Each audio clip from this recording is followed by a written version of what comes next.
नमस्कार, मी राजू पाटील. द रिंगण लाईव्हमध्ये आपल्या सर्वांचं हार्दिक स्वागत.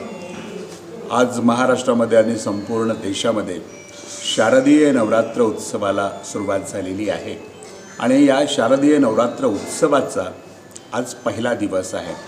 मराठवाड्यामध्ये नाथ संस्थान औसा येथे शारदीय नवरात्र महोत्सवाचे 7 आणि 9 दिवस पूर्णपणे विविध कार्यक्रमाने साजरे होतात आणि या प्रत्येक दिवसामध्ये विविध कार्यक्रमांचं, विविध पूजाचं जे काही महत्त्व असतं किंवा हा महोत्सव का करावा, या पाठीमागची काय भावना आहे, नेमकं या 9 दिवसामध्ये भाविकांना, भक्तांना नेमकं काय करायचं आहे, कशासाठी अशा पद्धतीचा शारदीय महोत्सव आपण साजरा करतो, या विषयावर अत्यंत सविस्तर बोलण्यासाठी पंढरपूर विठ्ठल रुक्मिणी देवस्थान समितीचे सहअध्यक्ष आणि अध्यात्माच्या क्षेत्रामधले महाराष्ट्रातले गाढे अभ्यासक आदरणीय परमपूज्य गहिनीनाथ महाराज औसेकर यांच्याबरोबर आज आपण बोलणार आहोत.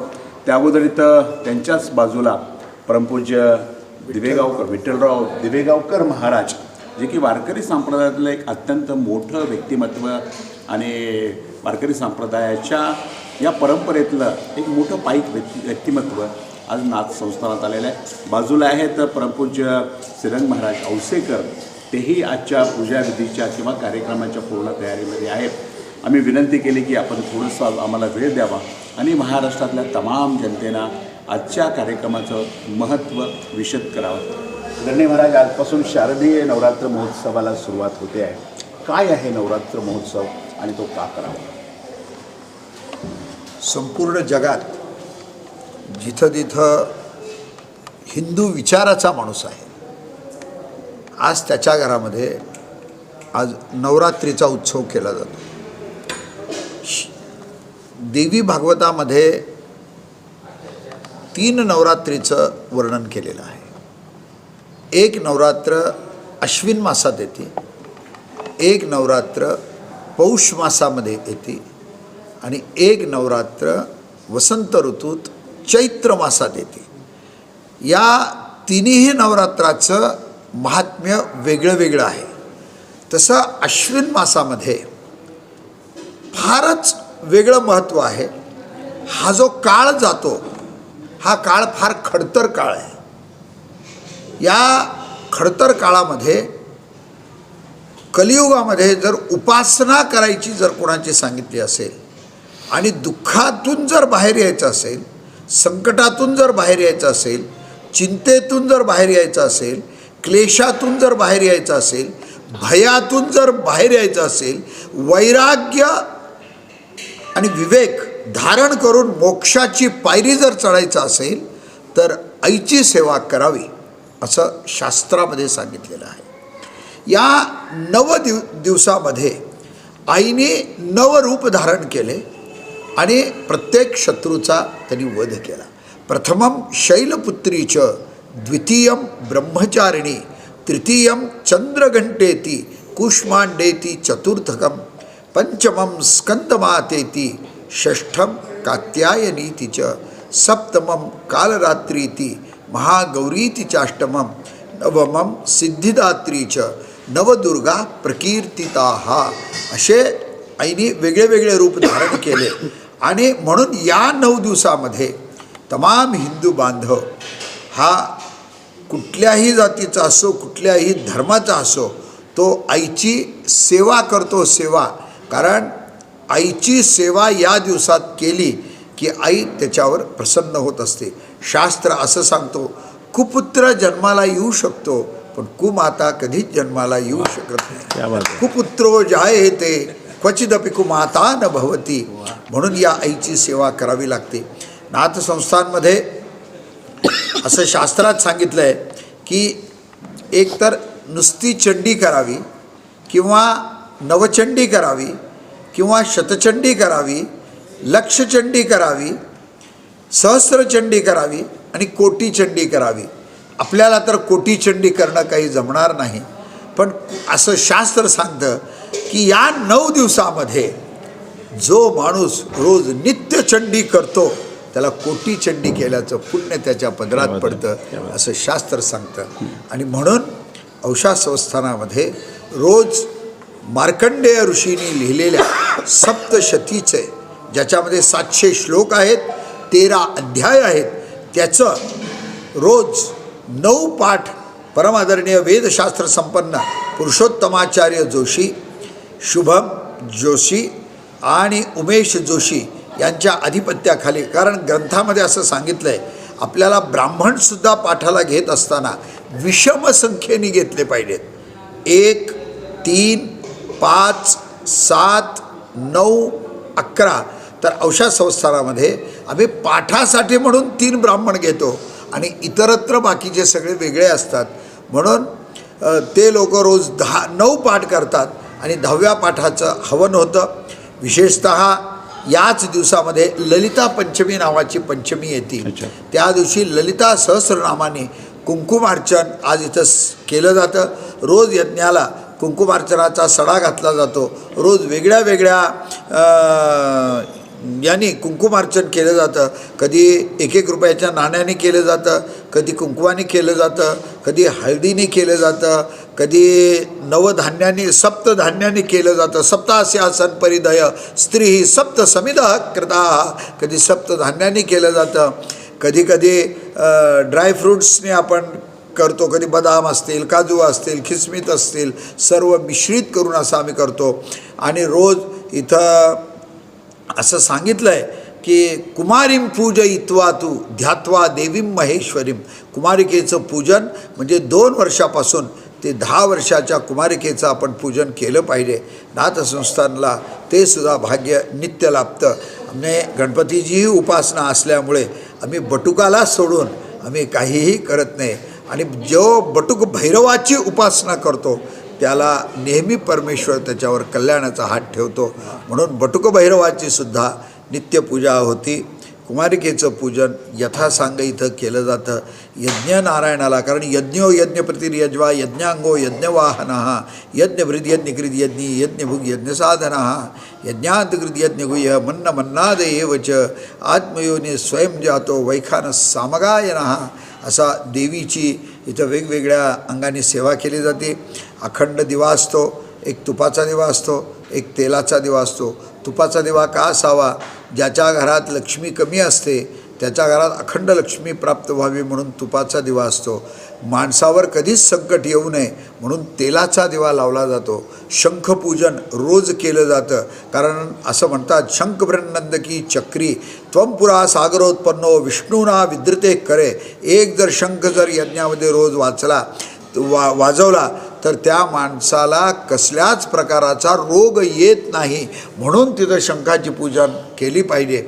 आणि तिथं रोज घंटीचीही पूजा केली जाते. घंटी पूजा का केली जाते तर या यज्ञामध्ये आगमार्थम तू देवानां गमनार्थम तू रक्षसाम घंटानादम प्रकुर्विद पश्चात घंटाम प्रपूजयेत. कसलीच पिशाच्य योनीला इथं स्पर्श मिळू नये म्हणून आपण बघत असताल ज्यावेळेस जगद्गुरू पूजा करत असतात तर बाहेर घंटी वाजवणारा एक माणूस बसलेला असतो. तो का बसतो तर कसल्याच प्रकारच्या पिशाच्य योनीला इथं स्पर्श होऊ नये. आणि म्हणून इथं वेगवेगळ्या अंगाने नित्यपूजन होत असतं. आणि रोज इथं देवीचं हवन इथं संपन्न होतं. अष्टमीचं विशेष हवन संपन्न होतं. नवमीला आईला पंचपक्वान्नाचा नैवेद्य दाखवून कुमारिकेचं पूजन करून या यज्ञाची खूप मोठी सांगता होती. आम्हाला एकच गोष्टीला आनंद आहे की आई आमच्याकडून ही सेवा नित्य करून घेते. मला सांगायला विशेष असा आनंद वाटतो की आमच्या धर्मपत्नी सौभाग्यवती कैलासवासी गीता गहिनीनाथ महाराज याने ही खरं तर देवीची उपासक, ही मूळ सोलापूरच्या ज्यांच्या घराण्यामध्ये रूपा भवानी आहे ही त्यांच्या घराण्यातून आलेली. ती मला नेहमी म्हणायची आपण देवीची उपासना करावी, ती देवीची उपासना आपण करूयात. हे तिच्यासाठी म्हणून ही उपासना चालू केली आणि ही आमच्यासुद्धा आत्मकल्याणाची उपासना झाली. तुम्ही म्हणताल महाराज तुम्ही तर पांडुरंगाचे भक्त आणि तुम्ही तर ही देवीची उपासना कशी करता? तर आम्ही देवीमध्येच पांडुरंग बघतो आणि पांडुरंगामध्येच आम्ही देवी बघतो. कारण आमच्याकडे असं म्हटलेलं आहे नामा म्हणे आई धावलवलाही बुडतो हे चिंता डोही काढी मज तू माझी माऊली मी तुझे लेकरू नको दुरी धरू विठाबाई. म्हणून पांडुरंग असा आहे की असं म्हणतात, लेकुराचे हित जाणे माऊलीचे चित्त, ऐसी कळवळ्याची जाती करी लाभाविण प्रीती, पोटी भार वाहे त्याचे सर्वस्वही साहे. म्हणून आम्ही पांडुरंगाला सुद्धा आईच्या रूपात बघतो, आईला सुद्धा पांडुरंगाच्या रूपात बघतो. असं म्हटलेलं आहे, त्वं ब्रह्मात्वं विष्णुस्त्वं रुद्रस्त्वं इंद्रस्त्वं अग्निस्त्वं वायुस्त्वं सूर्यस्त्वं चंद्रमास्त्वं ब्रह्म भूर्भुवः स्वरो. तुकोबारा ज्ञानेश्वर महाराजांनी असं म्हटलं आहे, सत्य ज्ञानानंत गगनाचे प्रावर्ण, नाही रूप वर्ण गुण तेथे, तो हारे श्रीहरी पाहिला डोळे भरी, पाहतापणे दुरी सारोनिया, ज्ञानदेव म्हणे ज्योतीची निजज्योती, तीही उभी मूर्ती विठेवरी. म्हणून आम्ही आई आणि पांडुरंग याच्यामध्ये कधीच भेद केलेला नाही आणि मरेपर्यंत आम्ही लोक करणार नाही. पांडुरंगाची सेवा केलो तीच आईची सेवा आहे, जी आईची सेवा केलो तीच पांडुरंगाची सेवा केली आहे. हिंदू धर्मामध्ये पद्मपुराणामध्ये 5 देवतेला मान्यता दिलेली आहे. रविर्विनायकश्चंडी ईशो विष्णुस्तथैवच. त्याप्रमाणे आम्ही सगळेजण सेवा करतो. एकच आईच्या चरणी मागणं मागायचं आहे, काही नाही.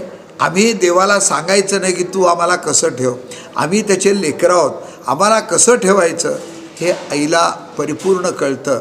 आईने फक्त आमच्याकडून शेवटच्या श्वासापर्यंत त्याच पांडुरंगरायाने आणि आईने आमच्याकडून सेवा करून घ्यावी, हीच या पवित्र दिनी प्रार्थना करतो. हा झाला सगळा पूजा करण्याचा, नाथसंस्थांचा, किंवा ज्यांना या शास्त्रातलं ज्ञान आहे, विधीचं ज्ञान आहे, अशा सगळ्या मंडळींचा प्रश्न. सामान्यातल्या सामान्य नागरिकाला, गोरगरिबाला, शेतातल्या मजुरांना देवीची सेवा करायची आहे, सामान्य आणि सहज पद्धतीने त्यांनी देवीपर्यंत, परमेश्वरापर्यंत कसं पोचावं? खूप सोपा मार्ग आहे. दर्शने प्रशस्ते पुण्यपुरुषाः. जर आपल्याला काही जरी जमलं नाही तर आपले 2 हात आणि 1 मस्तक त्या जर आईच्या चरणावर जर ठेवलं तर आई असं करती, लावोनिया हात कुरवाळीला माथा, सांगितली चिंता न करावी. कसलीच चिंता करू नकोस. अरे तू मला नमस्कार जरी केलास आणि समजा तू मला जर नमस्कार नाही जरी केलास आणि नुसतं तू मला पाहिलास तरी मी तुला मायेच्या दृष्टीतून पाहते आणि तुझा उद्धार करते. आणि अशा आज खूप चांगलं आणि आदरणीय राजू पाटील याने मनोगतच्या माध्यमातून असेल आणि लाईव्ह रिंगणच्या माध्यमातून असेल, आज नुसतं मी महाराष्ट्रभर म्हणणार नाही पण देशभरामध्ये आज त्यांनी जो कार्यक्रम करून, ज्याच्यात धार्मिक असेल, राजकारण असेल, समाजकारण असेल आणि अध्यात्मातली सेवा असेल, हा सगळा प्रत्येक क्षेत्रातील माणसाला ते अतिशय तळमळीनं पोहोचवण्याचं काम करतात. त्याबद्दल राजीव पाटलांना द्यावेत तेवढे धन्यवाद कमी आहेत. आणि मी आई जगदंबेच्या चरणी आणि माझ्या विठुरायाच्या पांडुरंगाच्या चरणी मी प्रार्थना करतो की त्यांचं लाईव्ह रिंगण महाराष्ट्रातच नाही तर जगात गाजावं अशी मी प्रार्थना करतो. आज एक चांगली मुलाखत आपण घेतल्याबद्दल आपल्याला मनापासून शुभाशीर्वाद देतो. रजा घेतो. रामकृष्ण हरी. तर हे होते परमादरणीय गिरीनाथजी महाराज औसेकर, ज्याने आपल्याला शारदीय नवरात्र महोत्सवाचं महत्त्व आणि पूज्य देवीची पूजा करण्याची किंवा देवीपर्यंत पोहोचण्याची पद्धती, साधी पद्धती, शास्त्रोक्त पद्धती, विधिवत पद्धती, सर्व पद्धती आपल्या सर्वांच्या समोर मांडलेली आहे. रिंगणच्या वतीने आपल्या सर्वांना शारदीय नवरात्र महोत्सवाच्या खूप खूप हार्दिक अशा शुभकामना. आणि आज पूज्य महाराजांच्या दर्शनाबरोबरच विठ्ठलरावजी दिवेगावकर महाराजांच्या चरणावर नतमस्तक होण्याचा जो आज योग आला त्याहीबद्दल परमपूज्य महाराज आपले आभार. आपल्यामुळंच त्यांचं दर्शन आज आम्हाला. मी लाईव्ह रिंगणला एक विनंती करणार आहे की एक दिवशी आपल्याला ज्या दिवशी सवड असेल त्या दिवशी, कारण आम्ही काय नेहमी बसलेलेच आहोत, एक दिवशी संपूर्ण नवचंडी आपण लाईव्ह करावी आणि संपूर्ण देवी भक्तांना दाखवावी अशी औषध संस्थानाकडून मी आपल्याला विनंती करतो. आपली विनंती नाही, आपण आदेश करावा सातत्याने आम्हाला आणि आपल्या आदेशाचं आम्ही पालन करावं. संपूर्ण दिवसभरामध्ये जेवढे कार्यक्रम्स या ठिकाणी होतील ते लाईव्हच्या माध्यमातून संपूर्ण महाराष्ट्राला निश्चितपणाने आपणास आम्ही दाखवण्याचं वचन देतो. आणि आमचे कॅमेरामन प्रकाशही उपस्थित आहेत, त्यांना इथेच अगदी आम्ही सांगतो की आपण अशा पद्धतीचं लाईव्हचं सेट लावून हा संपूर्ण कार्यक्रम महाराष्ट्रातील प्रेक्षकांना दाखवा. पाहत रहा रिंगण लाईव्ह, आवाज महाराष्ट्राचा.